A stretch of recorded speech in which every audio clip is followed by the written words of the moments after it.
Good morrow, scholars. Welcome to the first in a series of videos I'll hopefully be doing for a little while. And I can already hear the groaning of how, oh no, he's doing another The Last Jedi review where he just hates on everything and nobody wants that. And don't worry, that's not what this is, I promise you. It'll sound like it at some parts, mostly because I actually did not really like it, but I didn't like it for the reasons most people give, but I don't want to say that that makes me smarter than the people who did like it, or people who didn't like it for reasons that I think are dumb.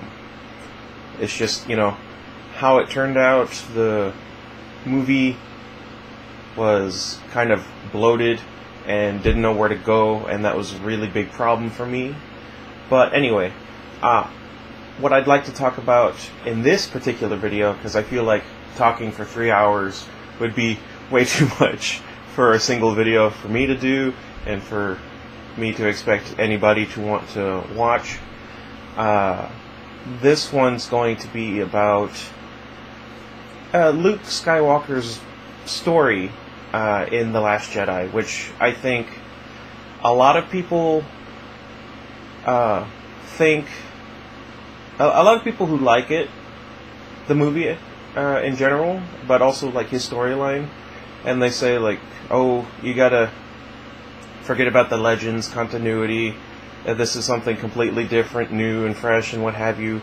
And while I understand to an extent what that it kind of sort of is, it really isn't when you boil everything down, and I'd like to explain why.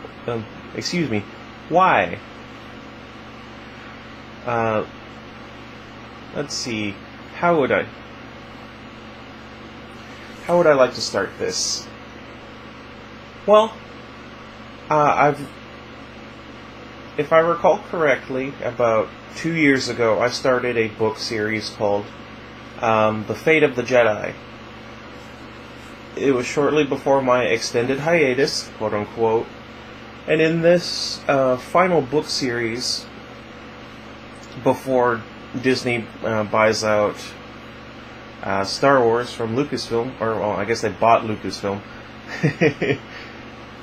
Luke is forced into exile after his nephew turns to the dark side, being tempted by a Darksider that basically tells him that he's the next Vader and that he needs to, fulfill his destiny.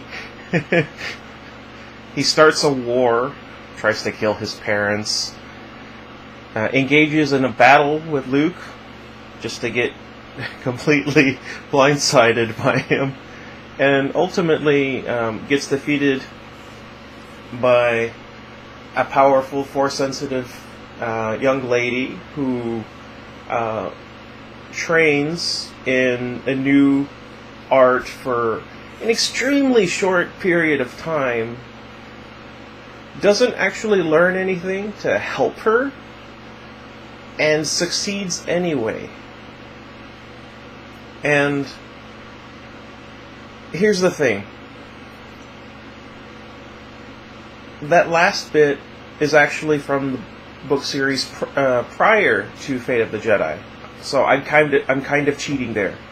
But that one's from Legacy of the Force, as well as The Force Awakens. So I'm kind of mixing two different things that came out right next to each other, respectively. And these are extremely broad strokes. But let's face it, the similarities are uncanny.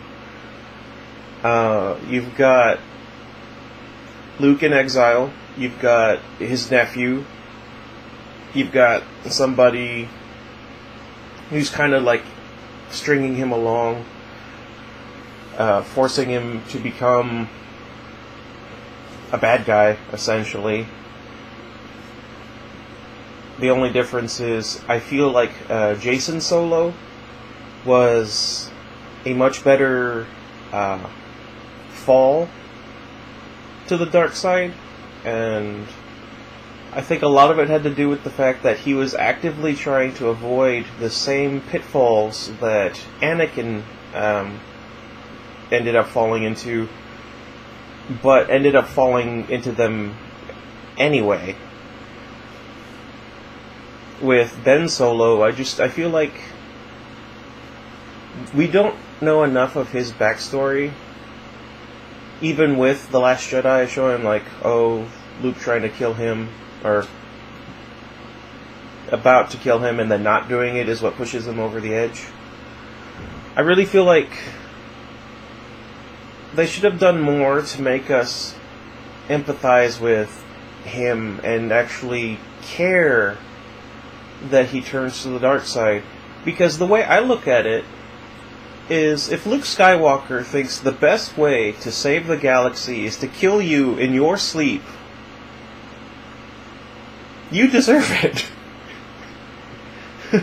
You know what I mean? It's not like I think he's infallible and like can do no wrong. It's that if he's faced down the Emperor and Darth Vader,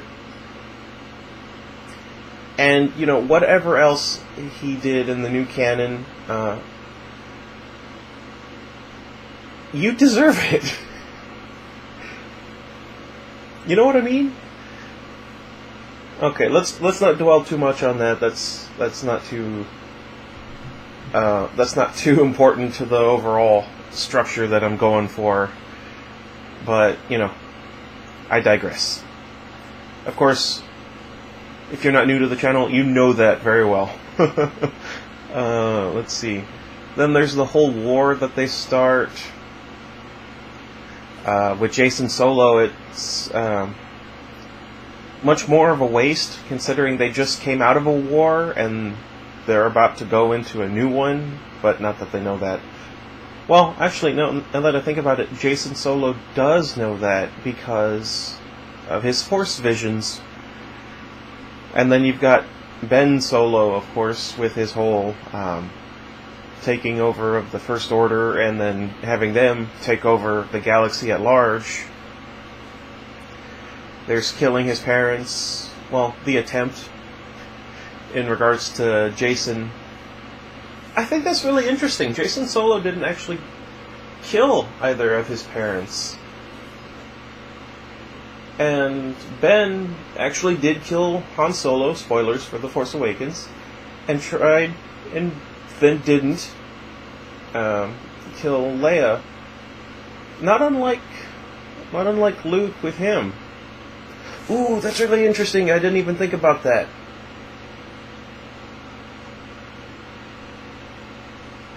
Oh man, that's such a missed opportunity. They could have had it so that he's questioning that night altogether. You know, just giving him some, like, emotion.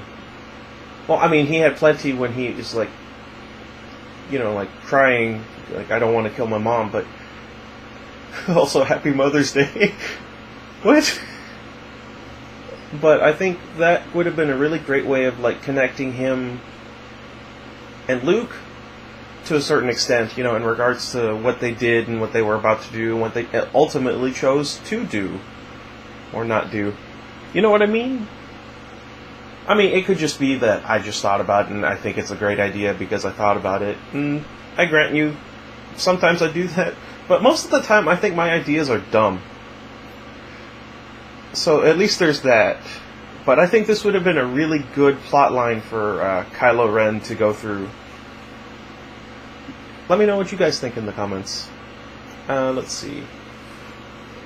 Oh yeah, I remember. Okay, I kind of have a outline here keeping me somewhat on track, and it's not working.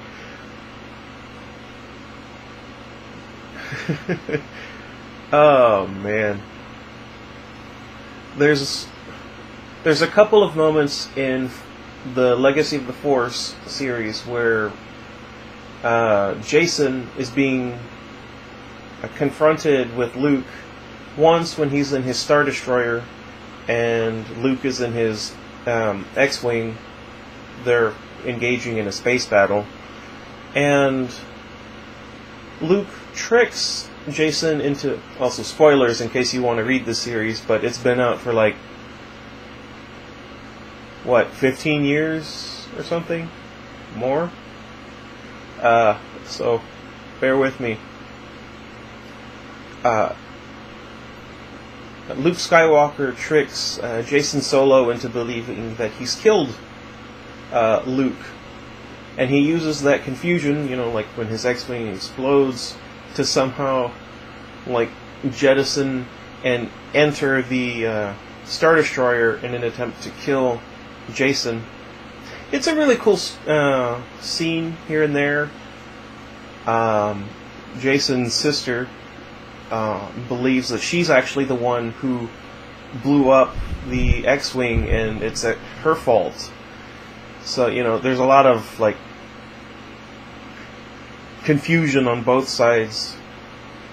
And then Luke shows up, they fight, Jason barely escapes, and he spends the rest of the book series trying to make it look like he's going after Jason and he's going to be the one to kill him, so that he doesn't notice Jaina basically assassinate him until it's too late. So there's a much more intricate and extended plot line of Jason and Luke basically butting heads and like trying to assert dominance one way or the other, and ultimately Luke kind of just ducks out, and it leaves Jason like floundering. Whereas with Ben, you've got the whole fight at the end where he's just an illusion the whole time. Man, okay, real quick, I gotta go on a tangent. I don't like the choreography for this scene. Luke's stance is so strange to me. Like, his center of gravity is too far forward. Now, I understand it's an illusion, so, you know, this doesn't come into play, but still, you know, the way he's sitting, or the way he's standing, it looks like he's going like that, and that doesn't make any sense. I much would have preferred him if he were fighting exactly the same way as he did on the second Death Star, because Ben wouldn't know how that looks, and that would have been a great way to like clue us in that he's not actually there if it's just him doing the exact same things, only without blades crossing. Okay. Sorry again. I can't help it. I go on these tangents whenever these thoughts go in my brain, and they gotta come out, otherwise, I don't know. I'm afraid. What? Alright. Oh, yes. And probably the bit that's been the most, what would you call it? Contested, I suppose? Now, in The Force Awakens, when Rey is able to defeat Kylo Ren, I defended her, saying, you know, like, well, she is a fighter, you know, she has some skills, and her staff translates fairly well into a lightsaber. Not perfect, mind you, but, you know, fairly well. Once she starts to, like, use it more like you would, like when you would swing your staff from one end, it really starts to work out for her. Before she's like trying to use it in a very choppy, stunted manner. You know, she hasn't really gotten a feel for it. Then you've got the whole thing that Kylo Ren's been shot. He's just killed his father. Again, spoilers. So he's in a lot of turmoil. He's exhausted. He had a little fight with Finn, who got him a little nicked. It actually makes perfect sense that, you know, after everything that's happened, he's just not strong enough to put up a decent fight. Whereas she, who is essentially completely fresh, is able to at least stand up to him.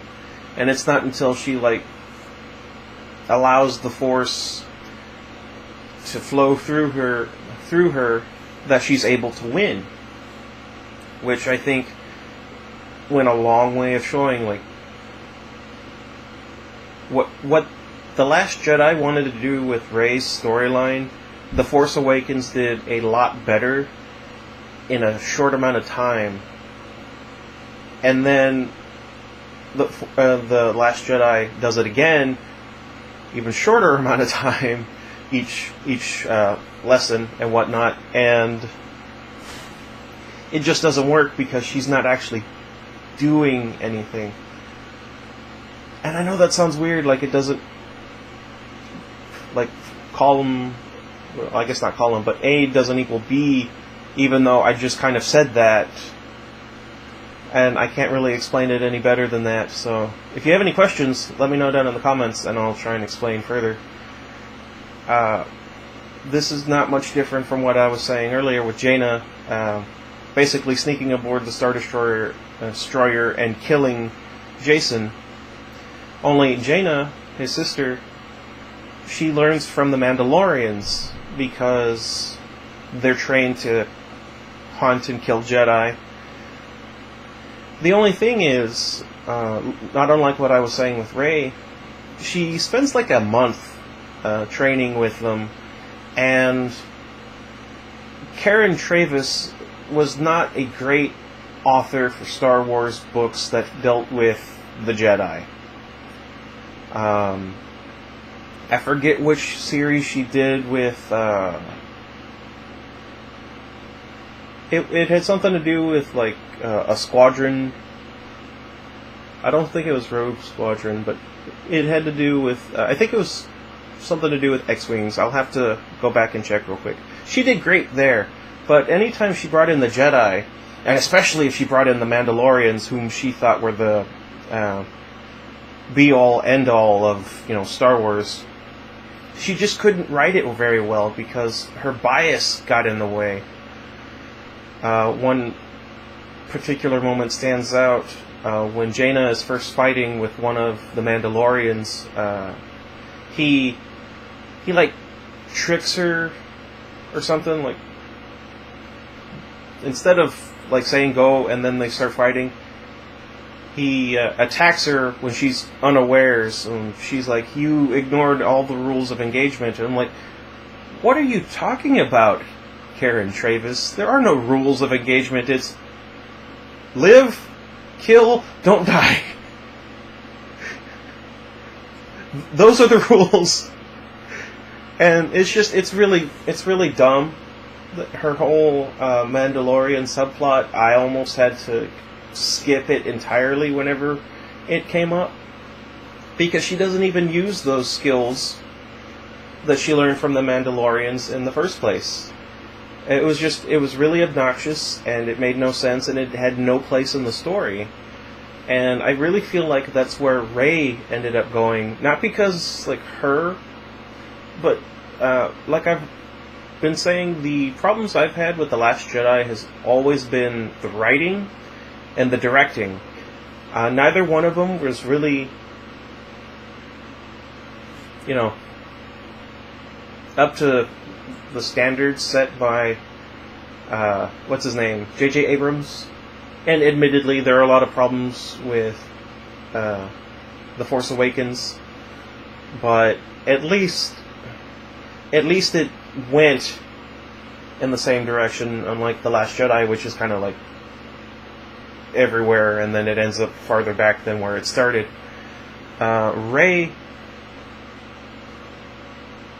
Rey's whole thing was that she, at least in The Force Awakens, is that she needs to allow the Force to basically move her in such a way that she can succeed here without the necessary training. In The Force Awakens, it's the lightsaber training. In this one, it's being a Jedi entirely, and like it doesn't really work. because, and I understand that she's getting her knowledge from the Force bond between her and Kylo Ren, but even still, her body,